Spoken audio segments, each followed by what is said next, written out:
Selfie and Clue, sobrang ganda ng tunog na narinig nyo, no? Kasi, pag-uusapan natin today yung mga microphones na ginagamit ko sa mga vlogs ko dahil may nagtatanong. Honestly, tata talaga yung microphones na ginagamit ko. Pero as you can see, puro Boya yung brand nito. Pag-usapan natin kung ano yung mga differences nilang tatlo. Lahat ng Boya microphones na gamit ko ay puro may charging case. Kasi outside, kapag nalubatan ako, tapos mahirapan ako magsaksak, at least, I can pop in na lang dito yung microphone and then kung sana siya mag-charge. And lahat din ng gamit ko ng microphones talaga ay mayroong dalawang microphones. Kasi, I usually do vlogs na nag-i-interview but you can purchase them individually kung gusto mong isang microphone lang kung medyo nagtitipid ka. Unahin na natin yung pinakamagaan sa tatlo which is yung Boya BYV3. Ito ay purchases with a charging case na and kung bibili niyo to with a charging case, may kasama na siyang dalawang transmitter which is yung dalawang microphone at makakonect niyo na to with the iOS at saka Android. Ito hindi niyo to pwede i-connect sa camera unlike yung other two na mamaya ipag-uusapan natin pero ito hanggang iOS at saka Android lang siya. Itong Boya na to, you can rotate yung back part nito as you can see, ayan. So, pwede nyo siyang ikabit ng naka-landscape or kung gusto nyo nakakabit siya ng portrait, nasa sa inyo na yan. Yun yung pinakamagandang feature nito, yung na-rotate niya yung back part na clip. Meron na rin itong noise cancellation feature kaya sobrang ganda ng tunog nito. What I love about this microphone pa is naka 360 yung audio niya. So, kahit na saan part ko siya ilagay, napipick up niya pa rin yung sinasabi ko. O, baka ang tanong nyo, bakit may napick up po Ate Jack na parang hinga-hinga dun kanina sa video na yon?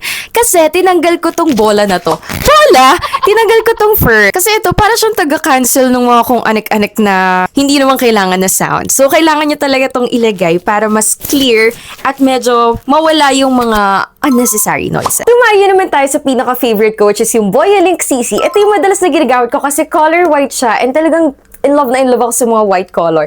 For the BYV3, wala kasing version to ng white. So, ito, parang backup microphone ko na lang siya. Pero ito talaga madalas kong gamitan, yung white na to. Ito, it also comes with two transmitter na kasi gamit na gamit ko naman talaga to sa mga interviews. And yung mga furball na kaninang binanggit ko naman na sa inyo. And you can connect this sa Android, sa iOS, tsaka sa camera. Yes, tatlo yung pwede yung pag-connectan for this one. Kaya talagang mas pricey siya kasi dun sa BYV3. Pinaka-favorite ko dito talaga is yung noise cancellation feature niya. Although lahat ng tatlong nabanggit ko ay may noise cancellation feature, ito yung may pinakamagandang noise cancellation sa tatlo. And lastly, yung pinaka-transformative sa lahat, ang Boya 4-in-1 transformable na microphone. Ito, included dito, dalawang parang furball. So kung nakadepende yan kung anong klaseng pagbablog yung gusto mo, so kung ayaw mo tong ganitong klaseng fur, pwede naman ito.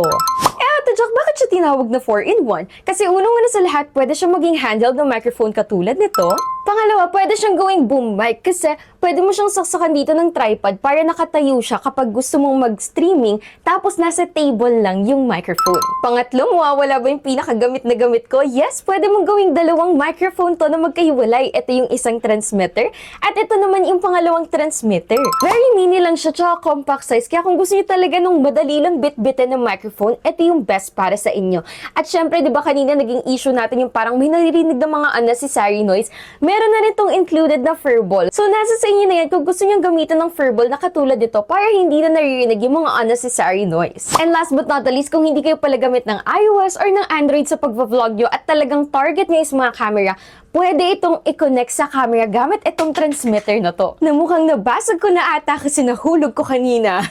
At nga pala katulad ng Boya Link, yung pangalawa nating discuss kanina yung white, pwede rin ito i-connect sa iOS tsaka sa Android, hindi lang siya sa camera makakonect. At alam nyo, kaya sobrang loyal ko sa Boya. Ang ganda kasi ng quality ng mga audio nila, yun yung pinakauna sa lahat.